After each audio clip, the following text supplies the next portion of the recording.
Hello everyone, this is Dr. Milind Peshwe, Professor at AISSMS College of Hotel Management and Catering Technology in Pune.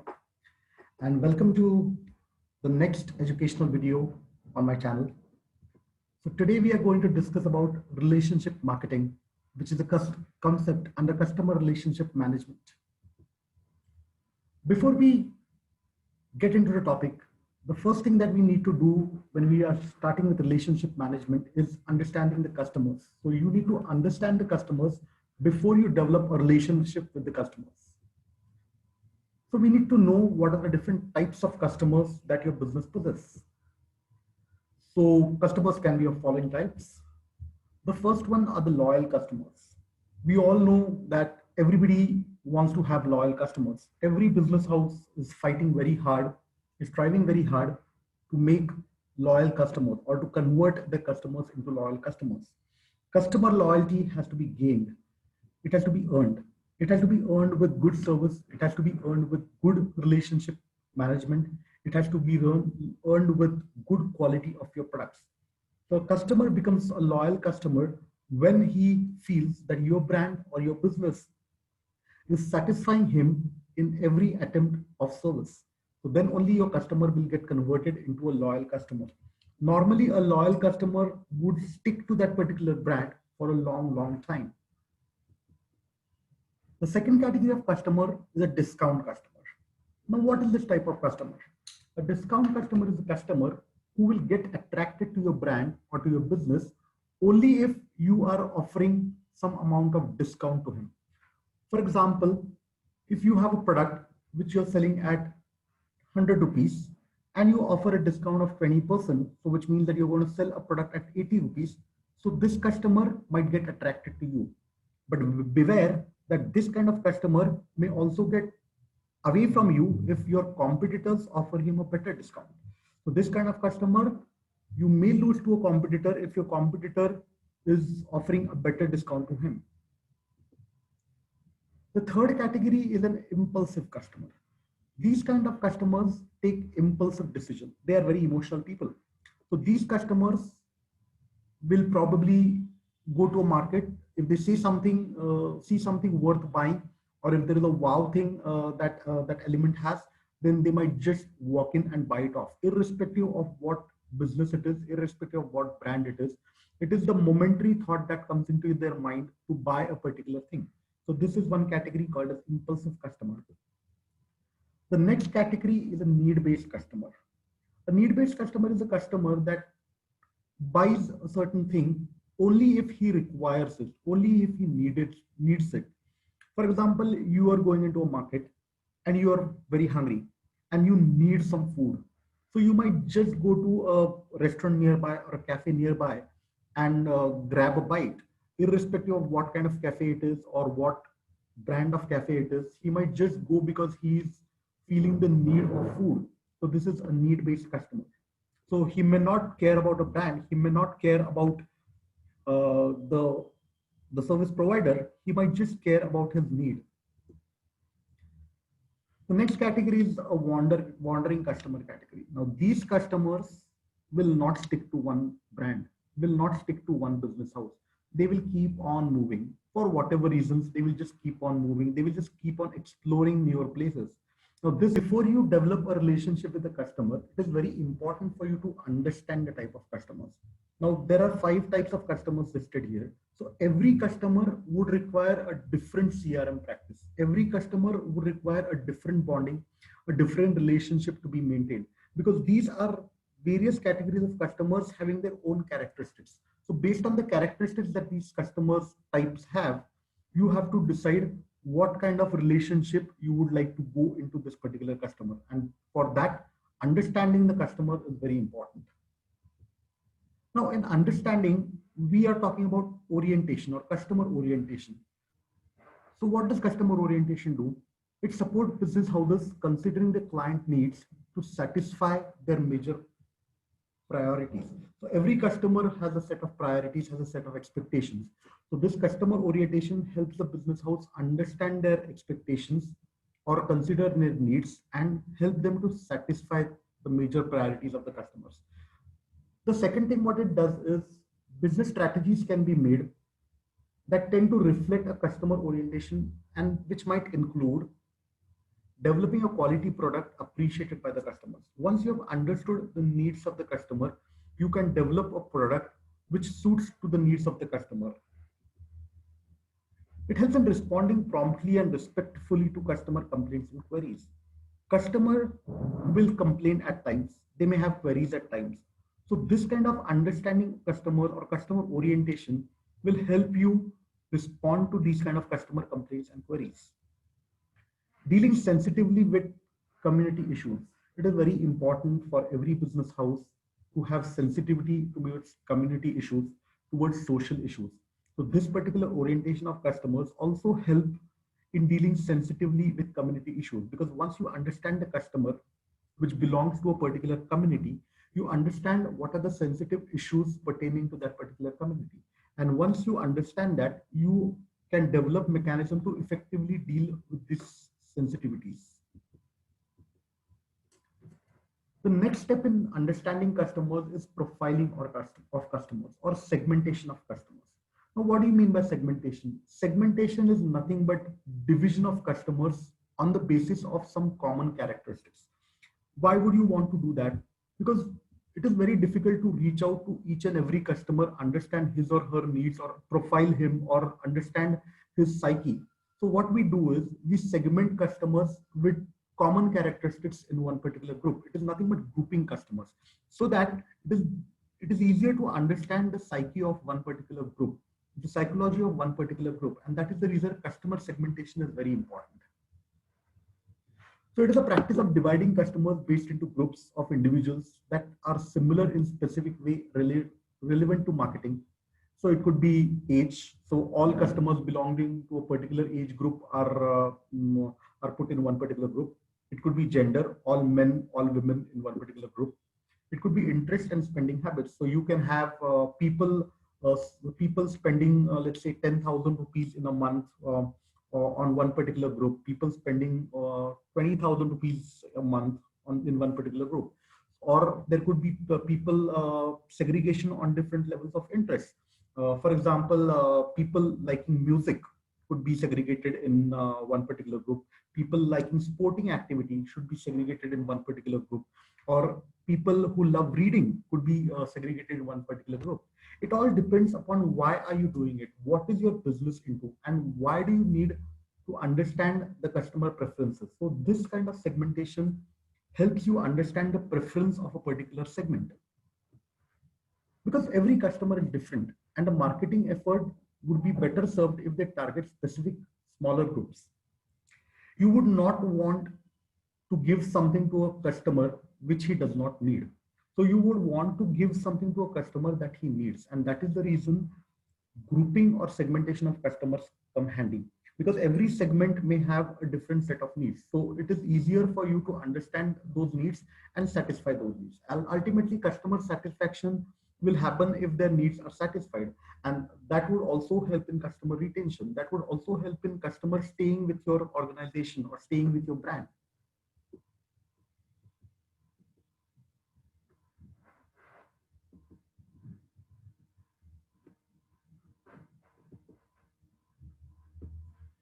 So companies also hope to get a deeper understanding of their customers' preferences and needs, with the idea of discovering what each segment finds more valuable. So every segment may think something value added to them. So your company can get some ideas. So customer segmentation also relies on identifying key differentiators that divide customers into groups. For example, if you have made a customer segmentation or a customer group based on the gender, so men and women. So you know what are the characteristics of men, what are the characteristics of women. So you know what do the men want and what do the women want. For example, you are into a manufacturing of perfumes. So definitely there are certain perfumes which are made for men. There are certain perfumes which are made for women. So when you are manufacturing perfumes, you need to understand what do men want from their perfume and what do women want from their perfume. And that is the reason it is easier to divide or to segment the customers between these two groups to understand the requirements in a better way. So customer segmentation can be done in various forms. It could be done from demographics, for example, age, race, religion, gender, family size, ethnicity, income, educational level. It all depends upon what is your lookout. Why are you doing this kind of segmentation? It could be geographically, where they live and work. For example, if India is a market, we could divide the entire market into North India, West India, East India, and South Indian market, and Central Indian market. Because every geographical market has its own characteristics. It could be psychological, social class, lifestyle, and personality characteristics. For example, it could be there could be a differentiation between the lifestyle of people staying in the rural part of India and the lifestyle of people staying in the urban part of India.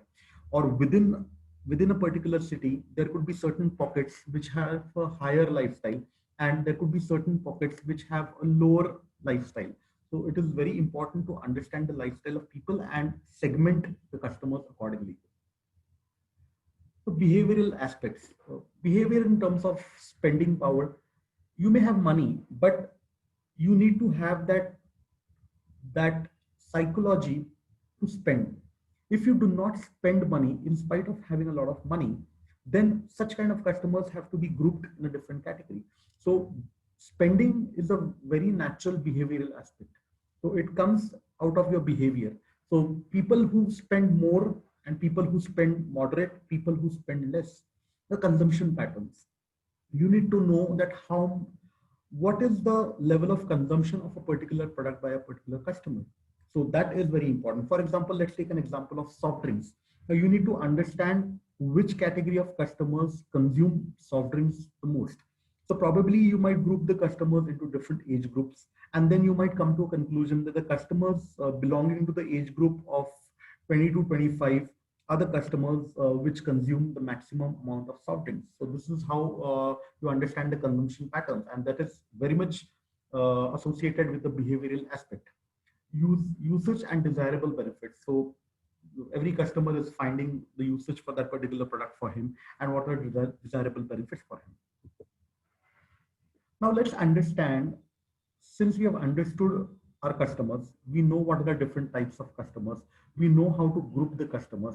Now let's try to apply customer relationship at different stages of the customers that they come into the business. So the first stage is acquiring customers. Acquiring customers is nothing but getting customers come to your business. So this kind of customers are the people who are coming to your business as a consumer or as a customer for the first time, or rather they have still not come to you. So they are just potential customers. So when you're acquiring a customer, what kind of relationship you are trying to maintain with that customer?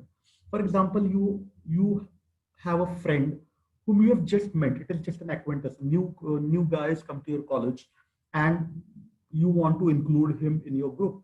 Obviously, at that particular point, because he's not known to you, he's a new guy. Obviously, your relationship, your bonding with him is going to be different. So this is the stage of acquiring customers. The next stage is the stage of customer retention. Now, when you are able to acquire a particular customer, you are able to attract a particular customer to your business. It is important for you that a customer comes back to your business, or he comes repetitively to your business, which means you are able to retain the customer. Now, when a customer is retained, when the customer is coming to you twice or thrice, then your relationship with the customer has to change. Again, following the same example, now once the friend has been coming to college regularly, he has been interacting with you, obviously your bonding tend to become more intense, and now he is wanting to come to your group, he's been frequently meeting you, then obviously the relationship that you would share with him would be at a different level. The third stage is the stage of customer extension. Now, customer extension is a very important concept in any business. Customer extension means that you have a customer, a retained customer, who buys from you. Now, customer extension is increasing the value of that customer in your business. Now, what do you mean by value of customers? For example, a particular customer spends 10,000 rupees a month at your cafe or at your restaurant. Now, which means the value of that particular customer to your business is worth 10,000 rupees a month. Now tomorrow, customer extension means that you increase this value that a customer spends in your restaurant. So tomorrow, if you're able to increase the value from 10,000 to 11,000 to 12,000 to 15,000, then you are doing customer extension. Now, how would you increase this value? You can increase this value by selling multiple products to him, or by upgradation of your products, or by upselling of your products. If a customer has been buying, let's say, a particular coffee at your restaurant every day, then you might have to upsell a different coffee which is at a little higher price to him. And because he is your regular customer, he might buy. Now, when will he buy that? Because you have, after you have developed a particular relationship with the customer, when you have, when the customer has faith in you, that whenever you suggest him something, it would be really good. The customer should have the faith that he is not suggesting something to you just because it is at a higher price, or just because your margins are more in that product, but he should have that faith that this guy knows me well, he knows my liking well, so he is suggesting me something which I would like. So that kind of faith you need to develop in the minds of the customer, and then only you will be able to do customer extension. And last but not the least, customer satisfaction, delight, and wow effect. So these three things sound the same, but they are completely different.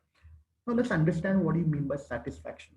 Satisfaction means that if I have an expectation as a customer and the business is able to fulfill my expectation, I become satisfied.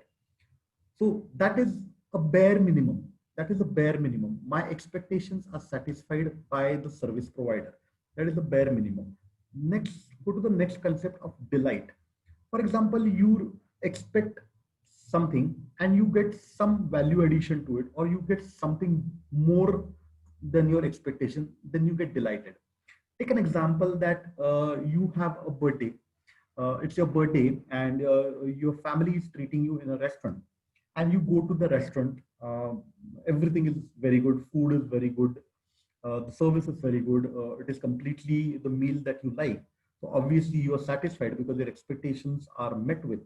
But just assume that you get a cake on your table, a complimentary cake on your table from the restaurant. This creates a delight. This creates a delight because this was not expected from you. It is beyond your expectation. So this is something called as a delight. Now, all this is very important. And the third thing is the wow effect.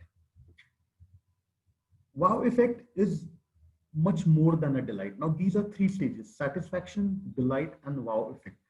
If you expect something and you get much more than your expectation, you get much more add-ons than your expectation, then it creates a wow effect.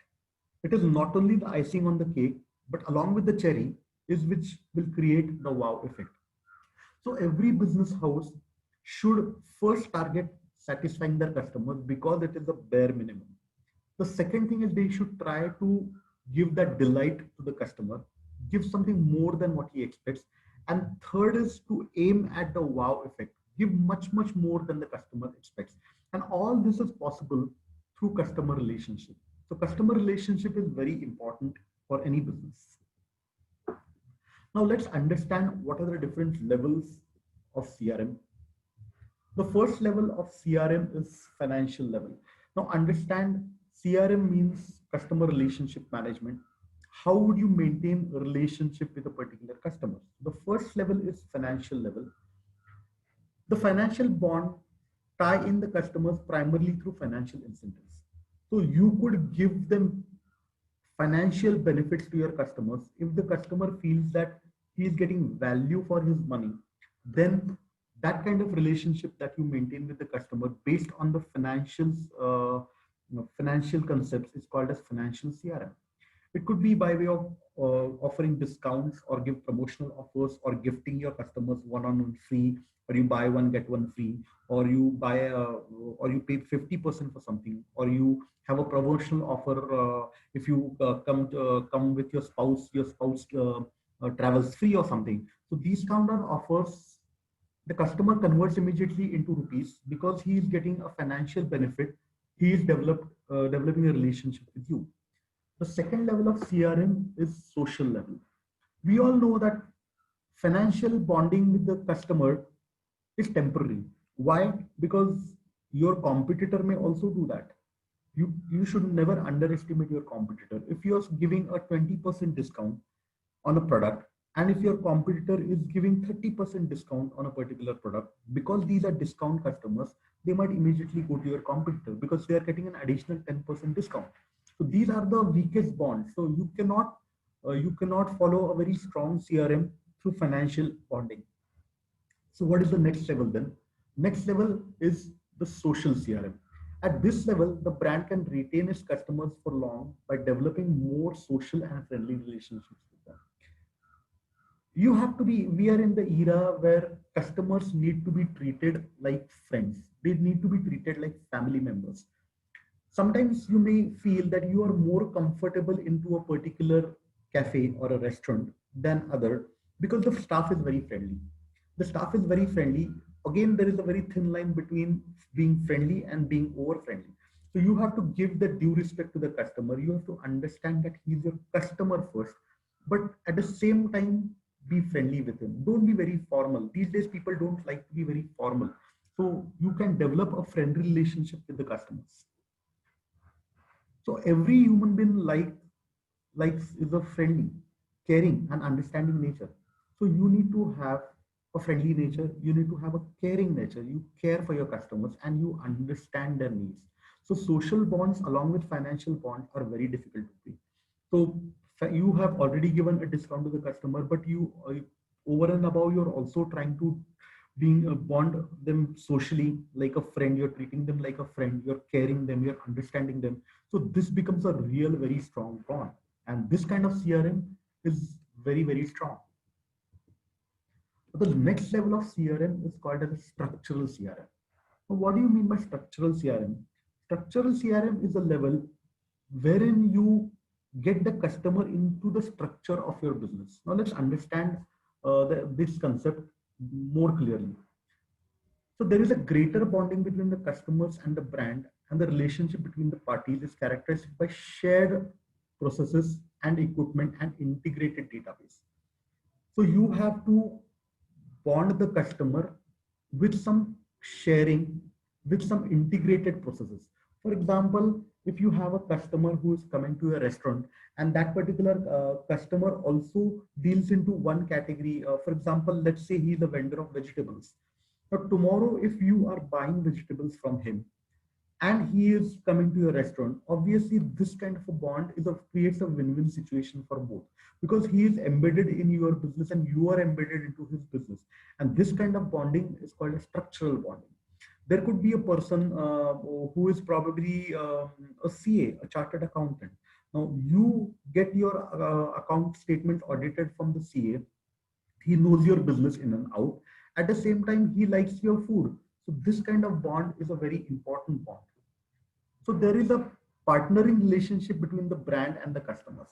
So you can create a customer structural bonding. For example, there is a lady who comes to your restaurant who is a good chef. So what if you ask the lady to try out a few recipes for you, or you call her for food trials, or you call her to develop a new menu? She would also feel that she is a part of your business. She's a part of your business structure. So this is basically a structural bond. So it creates a bonding by making the customers feel that they are a part of your business. That is structural bonding.